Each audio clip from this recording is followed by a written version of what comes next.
Hi there, guys. Just some ordinary dude here, and today I am joined once again by JPOmare. How are you? Hey, how you doing? It's great to be back. And welcome to another edition of Discussions with the Dude. And today we are going to talk about surreal and fantastical storytelling in the Loud House. Now, over the years, the Loud House it's changed its focus and its direction creatively somewhat. It started out as a mostly slice of life cartoon, I think most would say.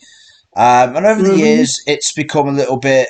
It's gone in different directions, shall we say. And it has had an increased emphasis on surreal storytelling, more unrealistic things happening. And we're going to discuss today, one, just how much that change has actually come into effect, and two, whether or not that's actually a bad thing. Because there are many perspectives you can have on this. So I think an easy way to start this is to say, okay, first season back in 2016 when Chris Savino was still in charge. So in season one, for the most part, it was everyday slice of life stories. Um, you had episodes like Lincoln trying to figure out which seat in Vanzilla is best to sit on, or Lincoln sharing his bedroom with Lynn Jr., or Or yeah, or trying to finish the shopping so that he can get a box of cereal without his sisters fucking it up and yeah, all. yeah, pretty much. Very basic, mundane, everyday scenarios that he'd have to deal with. That was the central premise of the show.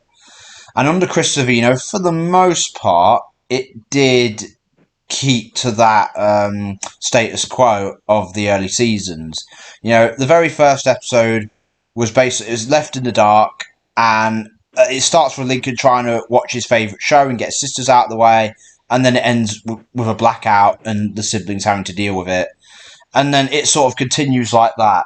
There's episodes like where Lincoln's dealing with a bullying problem, and where Lenny's learning how to drive, and so on. And Lincoln wanted to sit at the grown-up table, even though there was never a kiddie table in any episode before or after. But hey, continuity was never a strong suit of this series, especially in the early years. Um, and for most of season two and even three, you'd argue that mainly is still the case. But I think over the years, as the show sort of grown and evolved and moved on, and I guess also once it started running out of ideas for the central premise, it started going in other directions. It started doing more stories like Dream a Lily Dream, where they go into a dream world and run into all kinds of fantastical monsters and even a giant flip and everything. And you have Time Trap, hmm where it's basically Back to the Future and they go back in time to change the events at Lynn Sr. and Rita's wedding. And, all kinds of things like that. Now, And yeah, there's there's one episode everybody tends to say they despise, like that one of the boys or whatever it's called. yeah, One of the boys where Lincoln goes to an alternate reality where he has yeah, all brothers instead of sisters. A lot yeah. of people think, but a lot of people tend to forget that was a dream. That didn't actually happen. No. So I don't know why anyone was complaining about. That's actually one of my favorite episodes because it Um. features Well, some voice actors from the 2012 Ninja Turtles yeah, yeah. reboot. I'm aware of that. Yeah. I mean, that's fine. I mean, the voice acting in that episode is great. I think I don't think the issue with One of the Boys though is because of its surreal premise. I think the issue with One of the Boys is the fact that it makes all the boys look like one note stereotypes just for the sake of rush. It's a very rushed plot. It makes all the it makes all the brothers look the same. It makes all the Loud sisters mostly look the same, and it just plays on like stereotypes that don't really work in the context of the Loud House. Um, I think that's I the get main issue that. with One of the Boys, rather than the fact that it was a dream scenario where it's in a different world or whatever. That's not. I don't think that's the issue. To be fair, with that episode. Mm-hmm. Um, Okay, that makes sense. Yeah, so, and there was another episode from season one called The Butterfly Effect, and that was also like a big sort of dream or what if situation where lots of random stuff happens, like Lily suddenly becomes a genius and Lucy turns into a bat and all kinds of things. but again, that was like a not real episode. That was like a Extended fantasy, yeah, basically, it was a Lincoln was having fantasy. if he hadn't told Lisa what happened. Yeah, and that's the thing. Like the early seasons did have elements of surreal storytelling, but there was usually a twist on it, like it was a dream or it was Lincoln's An imagination, extended or fantasy, like I yeah, said. yeah, or for example, Trashy, the sentient trash monster, debuted back in season one. Okay, he didn't reappear and have a bigger role until season five's aforementioned Dreamer Lily Dream, but technically he was created in that first season. So I think it's important to note for this topic that the Loud House, it's still a cartoon. It always did have some level of unrealistic writing. That is certainly the case. But I think the issue that people have is that it's gone further and further in that direction. Like it stopped being just the odd gag or the odd what if dream episode, and it started becoming, in many people's eyes, the norm rather than the exception. And I suppose for a lot of people, they tuned into this show back in 2016 because it was a slice of life show. They liked the more mundane, everyday premise that most episodes came up with. And obviously, as the show's gone on, I think because it's changed in that way, people feel like the show's lost its identity or its sense of appeal. Um, Hmm. maybe. Well, yeah, I Uh, get that. it. The I thing, mean, though, is yeah. my mindset has always been that it's a cartoon, so it's not really meant to be taken seriously. Like, isn't Well, that yeah. like the purpose of a cartoon to break Well, away from reality, to see traditionally, stuff that yes. possibly happen in real life? Traditionally, Like, yes. It's I think because we've had so many other cartoons over the years, like we've had stuff like Batman the animated series and Avatar: The Last Airbender and stuff where like the standards have been raised over the years, if you know what I mean. And true. I think people want. I think I'm not going to lie. I myself want more from the show. Don't get me wrong. Like I don't think. To be honest, Yeah. I always thought slice of life was more like an anime thing, but then again, we had Not Simpsons, we necessarily. had Yeah, we had Family Guy. Simpsons. We have. There's plenty of them. I mean, there were plenty of like '90s cartoons, like Rugrats and Hey Arnold and Ed and Eddie and stuff like that. Where Exactly. there's been plenty of slice of life cartoons over the years, but I will admit, like nowadays, they're a bit more rare because people like shows, even cartoons, to have like lots of lore and ongoing storylines and interlocked, very tight continuity and stuff like that. Again, the standards have changed over the years. It's not like it used to be. And the Loud No, House it's not. originally tried to be a slice of life cartoon in an era where most cartoons aren't trying to be that. And as a result, it did kind of struggle. I don't think there are many more bigger reasons why the show struggled, but that is, I suppose, one of them. But going back to the central point, I mean, with the later seasons, there is definitely more surreal storytelling. There's, Yes, I have that, noticed that. Like, for instance, the episodes where the Morticians Club starts summoning ghosts and shit. yeah, I'm yeah, like, that all big, right. Like I yeah, said, the episode Graveyard Call or whatever, it's the one where they summon that ghost Buzz. That was one of my least favorite Morticians Club episodes. yeah. To be honest, the Morticians Mainly, Club don't have that great episodes in general. If I'm honest, for every good one, there's like two or three meh episodes from them. If I'm perfectly honest with you, but that's another thing. yeah. I think probably one of the better ones has to be the Love Boat, the one where they try to help their friend Bertrand get off that cruise ship. Oh yeah, that was a pretty solid one. That was a decent one. Yeah, I mean the two best But ones in the recent seasons for me are ones. She's all bat, and that's because Lola carries the episode easily. yes, And definitely. Bye Bye Birthday because it has more emphasis, actually focuses a bit more on the family than on the Morticians Club, even though they're present. Which just kind of goes I to know show Lucy's friends kind of hold her back, if anything. She does better when she's interacting with her siblings rather than with them. But there you go. exactly. Yeah. Um, Another episode I'd like to bring up is that Great Lakes Freakout, the Halloween episode. yeah. It's the not only is it the first um, I mean, it's the first episode to be the. Oh, hold on. It marks the first post finale crossover with the Casagrandes, and it's also the first Loud House episode to have George Lopez guest star as his Ernesto character. Yeah, But I must admit, it's not without its flaws either. Like, for instance, when they go to summon a ghost for their haunted Mortado, they basically just summon Buzz again. I'm like, really? yeah, Seriously? yeah, They totally missed an opportunity there to bring back that Narciso Grillo yeah, character, the composer ghost yeah, from Phantom Freakout. yeah, I mean, he could have been like, they could have used him to make a spooky symphony for their haunted Mercado. Like I said, yeah, total missed opportunity.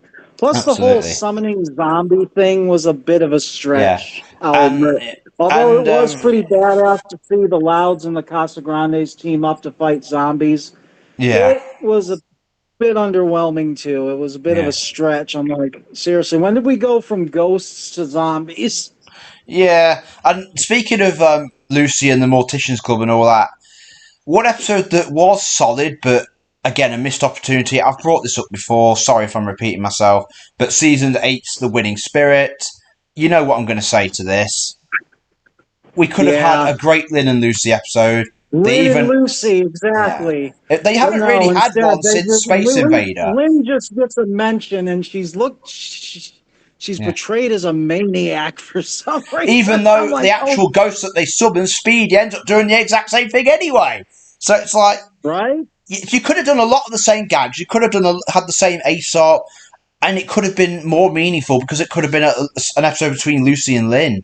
But instead, it's like, oh, we'll just mention Lynn and justify a reason to write her out of the plot, and we'll just have a ghost do it. And basically, who is based Lynn anyway, do the exact same thing as her. It's like, just have Lynn do it. Just have it be a Lynn and Lucy. You don't need to have ghosts and spells and the Mortician stuff just for the sake of it.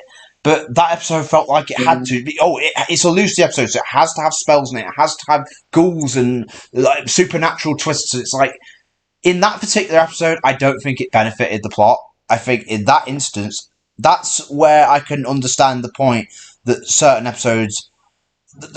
I think that's where the hatred for the supernatural focus on the yeah, modern because they series make the comes from. mistake of letting it carry In the episode rather yeah, than just be a yeah, small gag or something. yeah. Like Like, for me personally, I don't mind the show sometimes doing more supernatural stories as long as one, it's not done too often, and two, that when it is done, it's done in a justified way that benefits the story, where it adds something to it rather than takes it away. In The Winning Spirit, it takes more away than it adds. So it's not really a very well exactly. justified example. Whereas Dream a Lily Dream, brilliant episode, one of my top 10 favourites. That's supernatural. That's a surreal story. That's not realistic. But, you know, it's a really great episode.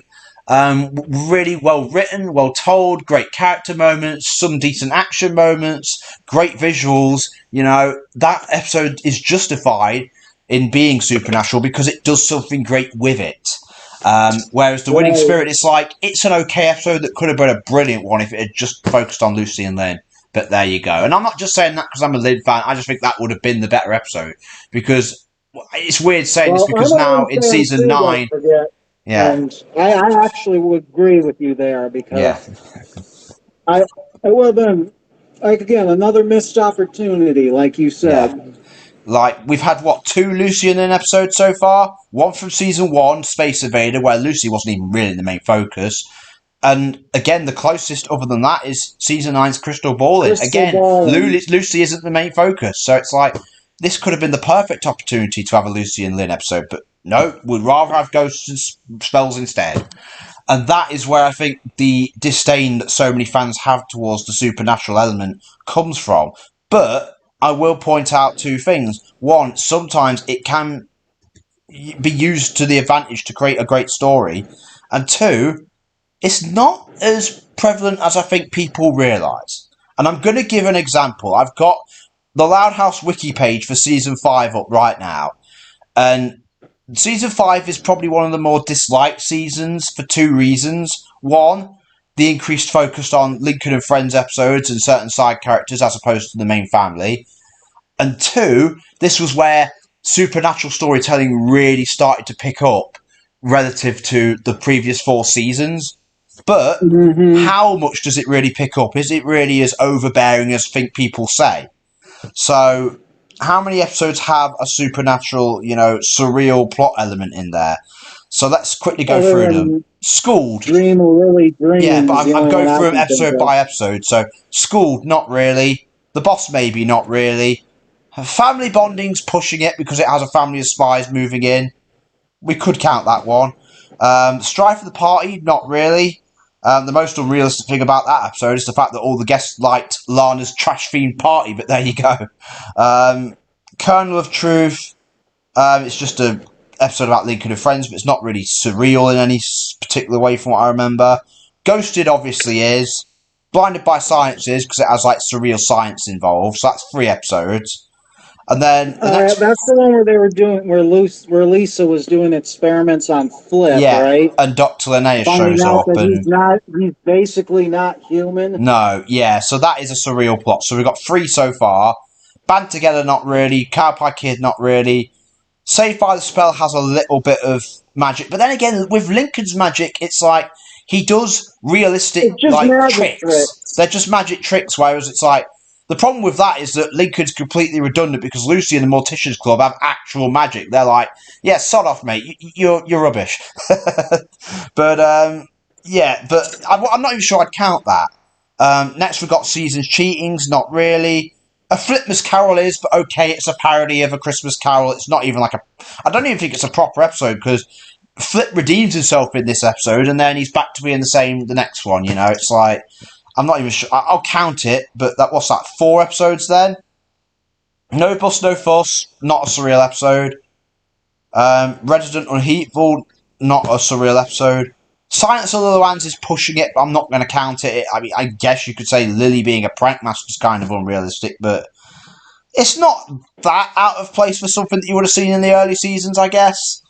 So I'm not going to count that one. Undercover Mom, Well, again, the most unrealistic thing is that nobody saw through Rita's shit disguise, but there you go. yeah, School of Shock, that is a surreal episode. Lisa brings back a dinosaur. Okay, 5 episodes. Electioned, not particularly a surreal episode. It's just Lenny going for an election. Zack Attack. Now, if yeah, I remember that from that episode, that was just Zack thinking they were aliens, but they didn't actually appear, did they? Um, yeah. so I don't think that one counts. Flying Solo doesn't count. Hell Interrupted doesn't count. Dimes Off Forever, no. Rumour has it, not really. I mean, I guess Bolhoffner being strong enough to beat a bear, but then again, we see Lynn beat lots of animals as well. So, Training Day, I guess you could argue this one because the rabbit is so unbelievably strong and aggressive to the point where it's like, really? Like I said, it's a cartoon, not Yeah, meant to be taken seriously. That's no, always been my mindset with cartoons. yeah, If you see something surreal happen, like yeah, someone lifting yeah. something there Yeah, twice I their know, weight, yeah. it's like And that's a fair you enough got point. to I'm just remember counting, yeah. I'm literally it's just like it's a cartoon. yeah. I'm just making a point like how many episodes have big significant surreal plot elements in there. So Exactly. We're if we talking do about count the Training Day, supernatural that's ones. 6. Director's Rut, not surreal. Friday Night Fights, not particularly surreal. Grub Sub, no. She's All Back, Unless you actually, count all of Lisa's yeah, robots and shit. yeah. That kind Now, of yeah, delves into the sci-fi element, yeah. Oh yeah, and which interestingly, also, She's All Back isn't a surreal episode, is it? That had like I think it like hinted at surreal things, but didn't actually show anything, did it? So we're not even particularly going to count that one. So I think what are we on 6? Much Ado About Noshig, not a surreal episode. Broadcast Blues, no. Camped, again, Lynn being unrealistically strong, I guess, but that's pretty much a norm at this point, so I won't even count it. Dad Reputation, no. Dream of Lily Dream, obviously, yes, that's 7. How the Best Was Won, no, I don't think. Animal House, no. Laurie Days, no. In the Mick of Time, no. Fam Scam, no. Farm to Unstable, no. Dis the Cook, no. For Sale by Loner, no. Fright Bite, yes, obviously that's about that did actually feature a vampire in it, didn't it? If I'm not, or did it? Yeah, or was he like a Yeah, fake you talk vampire? about the episode where they meet Fright the bite. actor, Yeah, the when a the vampire fright vampire bite from actor. season 5. I'm trying to remember now if it was actually an actor or a real vampire. I can't remember. I haven't seen that one in years. Um, But yeah, they got a shot on an episode. The Morticians Club did on an episode of on the Vom, yeah, and they, yeah. And I'm yeah, surprised they don't get residuals for that. yeah, Sebastian Schutt actually mentions that a lot. yeah. How financially secure are the Louds actually, considering I have all no of idea. Reese's research for the government, the residuals that the Morticians Club should get for their shot on the Vom, Yeah, I mean, I don't Lynn's know. restaurant business, Yeah, I mean, yeah, and they all of. probably are quite And then well there's off. I mean, yeah, Lola's secret stash from all her pageant winnings. You gotta say they gotta be more loaded than they're being portrayed. probably. Yeah. Then I'm not even going to count Fright Bite because I can't remember much surrealism even from that. Oddly enough, even though it's another Morticians Club episode. And then to get to the end, we have the Loudly Bones. Again, she finds a dinosaur bone. Remind me, did a dinosaur actually appear in that one, or is it just? I know later episodes She found are. a she Yeah, found an amalgamation of Thanksgiving leftovers that she thought was a dinosaur yeah. bone, So they're some rare not even unknown that. Yeah. dinosaur bone. So again, doesn't count. Runaway McBride doesn't count. High Crimes doesn't count. Bit of a stretch, Yeah. I mean, and the last two don't particularly. Again, you could argue Lily being unrealistically strong and aggressive in this episode, but again, it's a norm at this point. So, really, what have I counted? 7 episodes in the entirety of season 5, where there are significant surreal, like, plot elements. And what? exactly. Out of It's like 26 that. I think episodes and what, 50 odd segments? And you're like, 7 episodes are surreal? Is that really that bad? right. That's what I'm saying. A lot of people seem to overreact to season 5. Yeah, it's Like, like, there's only like maybe a few surreal episodes in there. Everything else is just, yeah. And if I did the same for just season 6, typical 7, 8, Roundhouse stuff. yeah, same thing. Other than the Lincoln and Friends stuff, I mean. Yeah, Like you said, there's an overabundance of that in season 5, I will admit. yeah. I mean, I guess the thing is, well, then again, if you actually think about it, the early seasons had lots of Lincoln and Clyde episodes, didn't they? And so that's Yep. always been a thing where there've been episodes focusing on Lincoln's friend life rather than his family life. And I will admit, out of the two, I'd take the friend group over just Lincoln and Clyde easily because Lincoln and Clyde aren't a very interesting duo on their own. Um, Saying that, I will admit that And certain then periods of the show do focus a bit Runaway too much on the friend McBride and groups. High Crimes doesn't seem to have anything too surreal in it. No. I mean, High Crimes just has that Vic character trying to get everyone in Sunset Canyon to move out so he can get a helium deposit out of the foundation or whatever. Yeah, but again, that's hardly anything. I won't even count that. Right. I'm talking about And then like there's really surreal stuff like time travel and giant monsters and stuff. You know what I mean? And exactly. aliens. Like, obviously, I know a lot of people dislike the season 8 special, Close Encounters of the Nerd kind. And to be honest, I think that did have some issues, but I don't think the aliens was even that big of a deal. Like, I think the episode was just a Me bit boring. either. It was kind of neat to see that one cop again that arrested Rita back in Yeah, season 3, I the don't even episode remember, to Rita be the honest. Right, Yeah. where she was deliberately breaking the law to do community service away from the Yeah. family. But it's like, if we actually think about it, the point I'm making with this whole example, everyone, is that, like, if you actually observe and analyze and statistically look at Haunted how house. many That's what episodes it's called. of. Sorry, what was that? I'm sorry. I was saying the episode I was thinking was called Haunted House Call, the first Oh, yeah. Buzz episode. Yeah.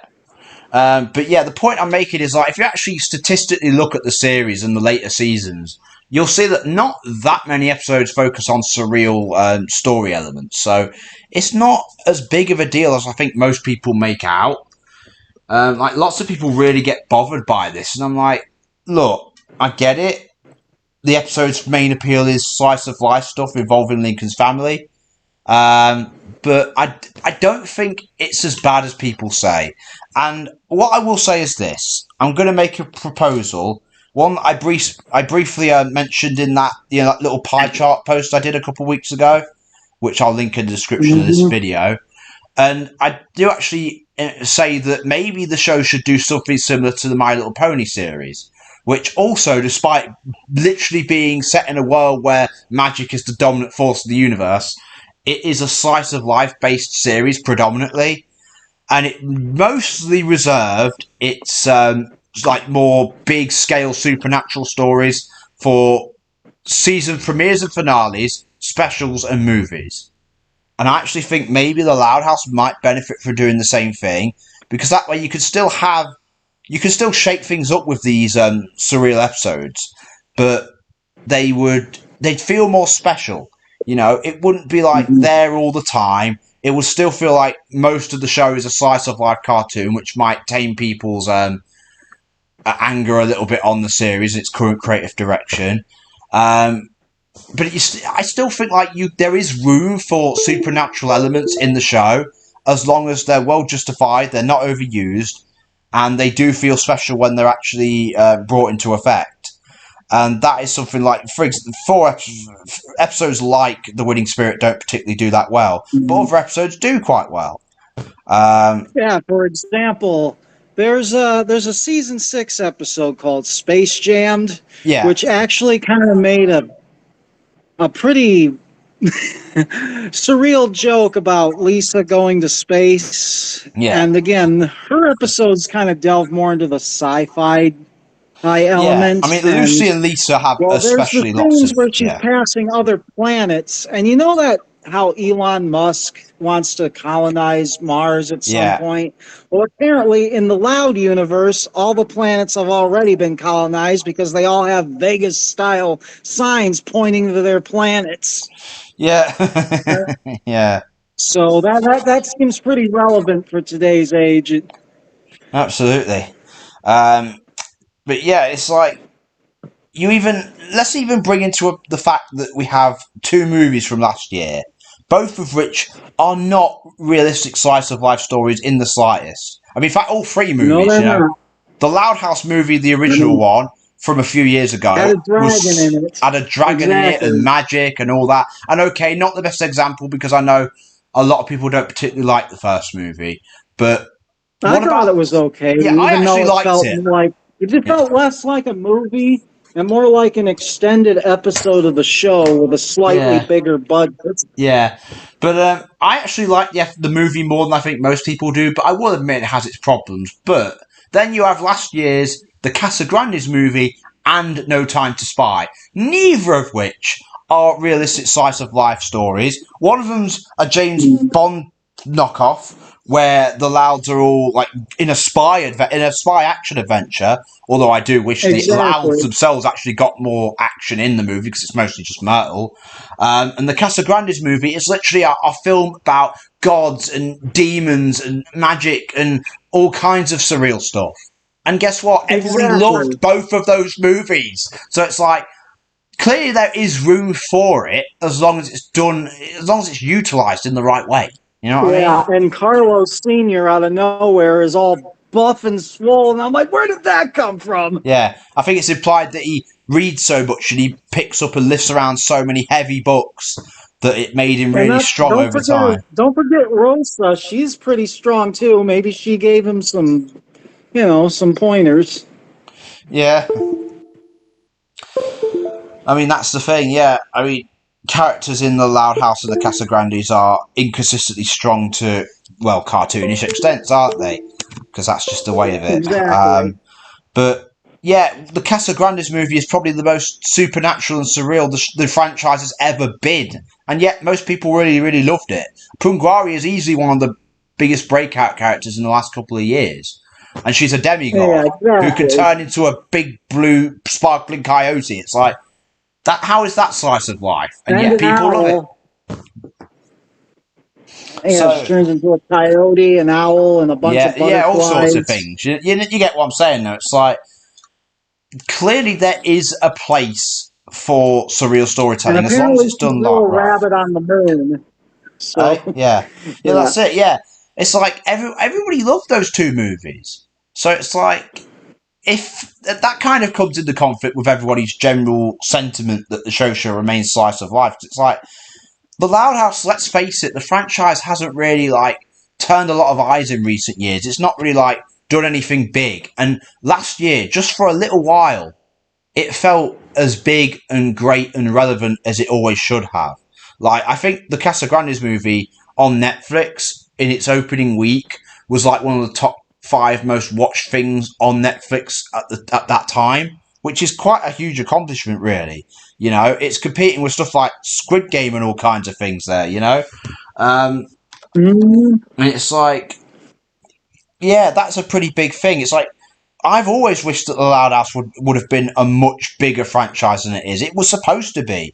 And those two movies actually made it feel that way just for yes, a brief moment in time. And it's like, I really wish we could have had more of that. And which is why I want a reboot one day. I'm going to make a reboot. It's going to fucking take off. But hey, um, those two movies, if they're so beloved, you know, what's the deal with this whole argument about slice of life? Like the franchise can only be slice of life, and that you exactly. know That's what I it don't directly get. contradicts the general argument that everyone's making. So clearly there is room for surreal storytelling as long as it's done right and it feels special when it does happen. And that's why I think it should do the same thing as the My Little Pony franchise, where it's reserved for special occasions. Or if the odd normal episode does do it, make sure it's well justified. Don't just include it for the sake of it. You know, some stories, Exactly. some stories work better as slice of life. I will agree to that. Like for example, there's the sweepstakes episode where it's just Lana having anxiety about staying over at a friend's house.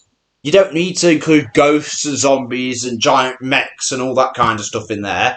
It's just a straightforward story focusing on a little girl's anxiety and her siblings trying to help her out. And the episode benefited from that. The story worked perfectly for what it was. Space Invader, my favourite episode of the entire show. One of the most slice of life stories that the show's ever done.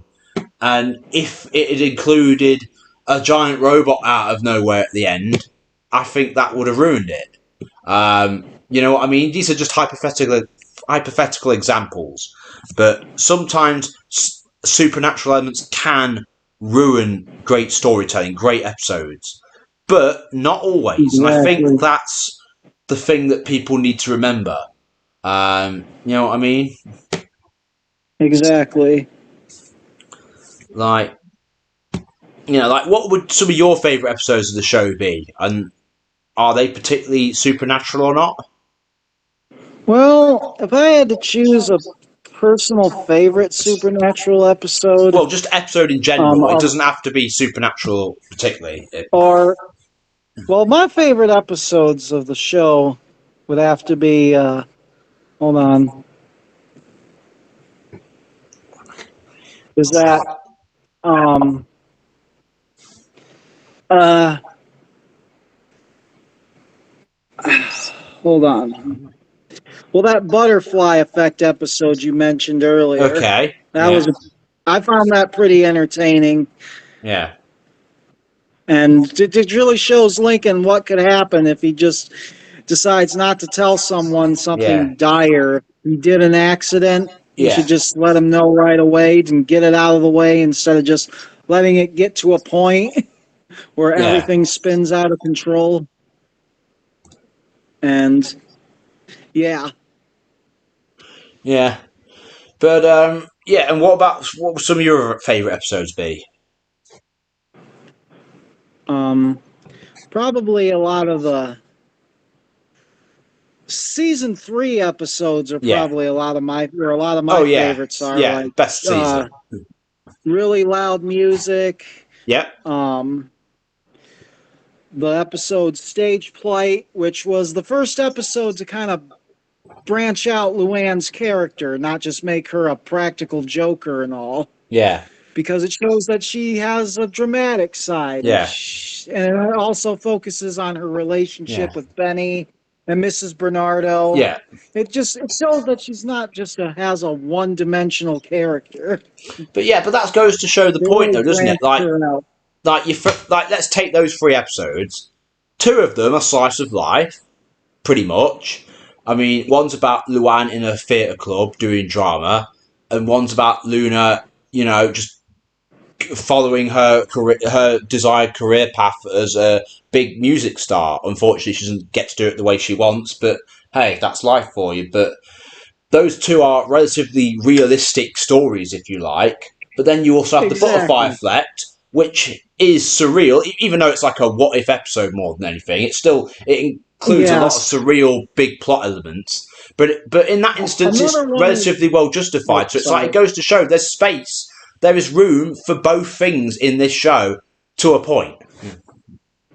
Another prime example is the Mad Scientist, which is one of my favorite Lisa episodes, Oh yeah, which shows that despite living in a house full of people, she actually needs her family more than she previously said in the episode, yeah. and that does have a surreal moment where she uses time travel to go back, and Yeah. yeah, And now, interestingly, there was a season 2 episode which first mentioned the existence of time travel, but I think it was the mad scientist that first actually used time travel. And then obviously later we have episodes like Time Trap, which really utilise that to a much greater extent.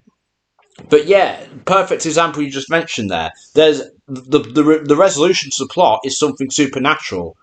Um, but it still kind of works. Now, interestingly, with that example, could it have worked just as well, maybe even better, if instead of going back in time, she just goes home and apologises to her family?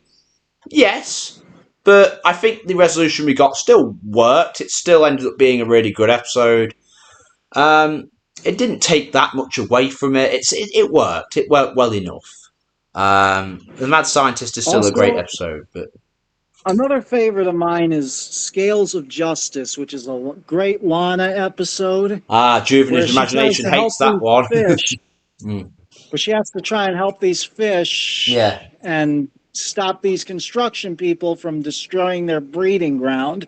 So she disguises herself as a monster. She yeah, creates a monster suit yeah, with the help of her animal friends. yeah. But probably one of my favorite gags in that episode involves Lenny when she gets freaked out and starts bumping into the Yeah. walls. That made me crack up the first time I Yeah, saw it. yeah, that was pretty funny. It did have that episode was generally quite good, although it did have a big Deus Ex Machina which weighed it down a little bit. But I still did enjoy it. Yeah, But yeah, but the point is like, yeah, if we stay on like the central topic, like I think what we conclude is that yes, some the later seasons have increased the emphasis on supernatural storytelling. And yes, in some cases that can be a problem, but the two main things we could take from this are one, it's not as big of a deal as most people say, because it's not as like recurring as most people I think believe it is. If you just look at it like statistically, you can see that. But also sometimes surreal storytelling can work to the show's benefit. It's just how well it's executed. As you can expect, the execution comes first. Of course, it's best to have a great idea and execution, but yes, the execution is the most important part. yes, exactly. Yeah, so it's one of those things where it's like some of my favourite episodes are slice of life, your Space Invader and all that sort of thing. Your 11 Louds are leaping, really loud music, But then you also have some of my favourite episodes are a little bit more surreal, like again the aforementioned Dream of Lily Dream and Love Stinks, which is about a sentient skunk forming a close attachment with Lola. That's not exactly realistic, but it's one of my favourite episodes of the show. Um, also, Yeah, and the Casagrandes movie is probably up there as one of my favourites. No Time to Spy as well, to a point. Yeah, I think No Time to Spy is the better film. I prefer Casagrandes movie for certain reasons. But yeah, they're both surreal. But they're considered up there as far as like the franchise's accomplishments. So there's room for both as long as the surreal aspect of the show doesn't take away from the great storytelling and writing and character work that the show has to offer. That's the main takeaway I think we can make from this. Exactly. Mm. I mean, I'm all for slice of life, but every once in a while, I don't mind if they bend a Yeah, little bit of their yeah, reality, so long as they don't take it too far in that direction. yeah. I mean, and of course, like They I just think you don't make said it the before, whole um, premise of an episode. yeah, I think as you said before, not too long ago, the shows do change to a point over time, and the show has been going on for a decade now, for 9 seasons. So of course, the show will to some extent be different from what it was 8 seasons ago. Or That any is the show will truth. do Yeah, that. yeah, I mean, like they say, you need to evolve in order to stay relevant. You just can't yeah, have one, you can't expect one purpose to carry yeah, a series for that long. yeah. I mean, and I've done the same thing. I mostly do slice of life stories with my B canon timeline, but every now and again I'll do something like New Worlds and Old Soldiers, where they go to a parallel world, or The Loud's Finest Hour, which is like basically where I just went ape shit crazy with every character in the show and my stories and just had them in a big fight. Exactly. you know, so I'm no stranger to doing the same thing. I think if you were to do like on average about 20%, 15% like of episodes, yeah, maybe like 15% of episodes each season had some supernatural element. 10 to 15%, let's say that. That would probably be ideal. Not too much, but I don't mind it from time to time. Yeah, Exactly. yeah. And anything else you want to say on this topic before we wrap things up, JP? Um, Not really. I think we really said as much as we could about the subject. Yeah. I mean, it's just one of those. Some people, I'm sure, will disagree strongly with what we've said. And look, I do understand the sentiment. I really do. But I just think people make a bit more of a big deal out of this than it needs to be. They make a mountain out of a molehill, basically. It's a small issue at Exactly. worst. It's not something that breaks the show. It's not like there are massive surreal plot elements in every single episode or nearly every single episode. That's just not quite the case. And there's got to be some leeway allowed with the creative direction of the show. After all, like you say, it is a cartoon. It's not going to be, exactly, realistic 100% of the time. And like we said, even in season 1, there were some, unrealistic things going on, like the existence of Trashy and so on, so there is Yep. that. And Lisa being like it snow. There was the episode Snowboard from season 1. Actually, thinking about it, where Lisa is able to control the weather. So that wasn't that Exactly. like nobody cared then. So that was a pretty unrealistic thing to happen in the end of season Right? 1. When Chris Savino was still around, so and that wasn't a dream episode or anything. So No, it yeah, wasn't. That no. So actually happened. there you go. So, like Lisa, especially, has been prone to having supernatural and surreal episodes even as far back as season 1. So that is something to consider. That the Loud House has always had some, presence of that, even in the Savino years. I mean, people often like to speculate how the show would have turned out differently if Savino hadn't have been a prick and he hadn't have been fired and the show had continued to go his And did way. all that creepy Clyde shit for the Yeah, first two and yeah, a half and not to seasons. mention That all the always bothered me. and all I'm the like, butchered attempts at overplaying sibling but I conflict, was able to overlook that for the most part yeah, because it didn't take away from the enjoyment of the show for me. yeah, like Brawl in the Family. Like we would have had a lot more episodes like Brawl in the Family if Chris Savino would have stuck around. That's a fact, you No, know. I know. I hated that episode. Yeah, A so lot of it's like people say, oh, they're trying to pass off a good lesson about not getting involved, but they yeah. do it so poorly. oh God, And it's yeah. like Lynn Sr. and Rita don't Like even step in because, oh like my God, they're too like afraid of there's their two children. things. Like if with Brawl in the Family, at the time there were already like two things, like two I'm like, these are alternatives. your kids. You're Like, supposed to be the like parents the and lesson, keep them yeah, under control. yeah, but they've never been very strong, authoritative parents, have they? That's been a thing since day one. But they're very free range parents, I think, is the way of putting it. Like, they let their kids do their own thing and learn things for themselves. Well, yeah, That was that evidenced another in good season example of one. that Like, is in um Shore and Peace, the one we were just talking about with Trashy in it. yeah, The and Lynn, there was Skeeter, and also, Rita never got involved in that, and yeah, they pretty much just let the kids solve their problem yeah, and there was themselves. also the Was a episode good where, example, yeah, unlike Brawl in the Family, where it yeah, just makes everyone look like a bunch of unlikable yeah, a-holes. but it's like there's also the episode in season one where they're fighting over some lost money from their deceased relative, and the parents actually Oh, say that to was a good one themselves, too. and the Lindsay I and really Rita liked actually that there. say, "Oh, we'll let them work it out on by themselves." Like they literally just say that, like we'll just let them figure it out on their own. Um, so it's clear that's the kind of parents they are, for better or for worse. But with Brawl in the Family, it's like there are already two alternatives that are better that came out in the same era of the show. Space Invader does the moral about interfering so much better because Lincoln actually learns in that one. You know, he had to interfere to resolve the conflict, and I Exactly. think that episode is millions of times better than Brawl in the Oh, Family. that's one of So my of the favorite two, Lynn episodes, to yeah, be perfectly honest. oh, it's my favourite episode of the Because entire show. It's the one that made me a fan.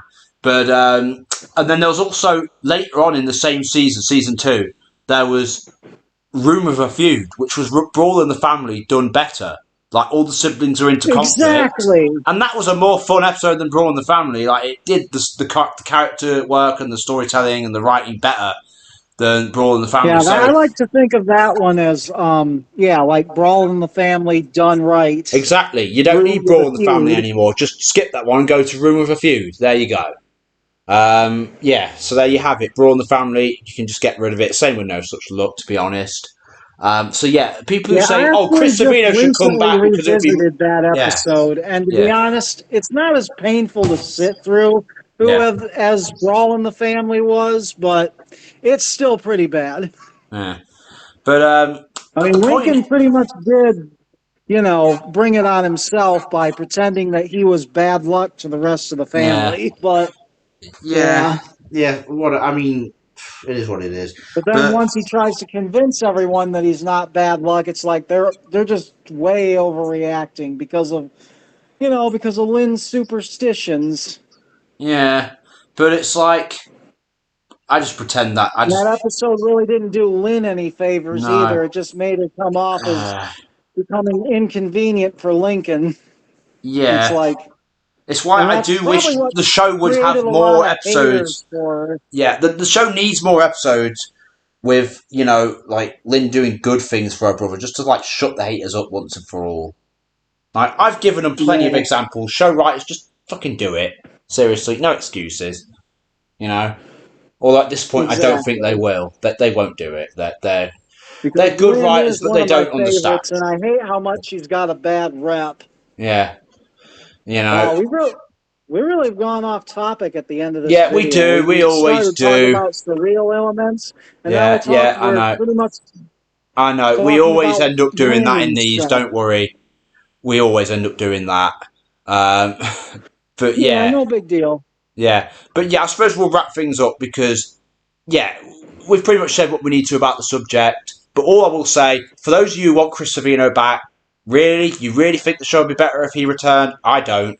The There same were guy who plenty of fucked up issues with the show. Powerpuff Girls and Dexter's Lab, Yeah, seriously? yeah, yeah. I don't know how this guy got I mean, so much I'll work admit, before The the Chris Fight Savino Before scandal. Christmas was one of my favorite episodes of the final seasons of Powerpuff Girls, but Yeah, overall, most of Chris Savino's shit was just, yeah. passable at best. And some of the stuff he did for Dexter's Lab was even worse. Like, there's an entire 5 minute episode about Oh, I know. I the dad fucking hated preparing Mom Dart. to do it to hit a golf ball. It's like, really? Somebody thought this would make good entertainment for kids?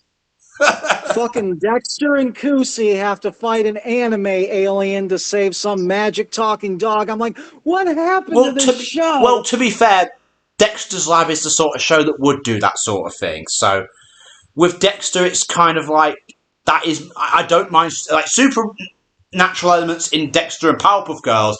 That's the norm. That's the premise of the show. So I understand that. It's when the show. It's weird. Like, Chris Savino was actually on the other side of it because people are saying the other writers have taken his show and made it too surreal. But Chris Savino actually made those surreal shows too slice of life back in the day. That's kind of interesting, isn't it? Um, Right? Oh, yeah. I know. Powerpuff Girls got way too slice of life Yeah, it's back like then. people I don't mean, watch it the had. Powerpuff Girls to watch them not use their powers for 11 minutes. Like, I know, or and to we peel got from fucking sunburn. Mojo and him having a custody battle over the Rowdy Rough Boys. Oh God, that's something someone wanted, all of us wanted to see. And to be fair, that was still probably one of the better episodes of season 6, which, goes to show the strength of that era of the series. I mean, there was in seasons 5 and 6 of the Powerpuff Girls, to briefly go on a tangent again. There was a handful of episodes I'd maybe say were good, and even a handful is like pushing it. Like, there's the episode where Mojo Jojo becomes the narrator. That was actually kind of fun, I will admit.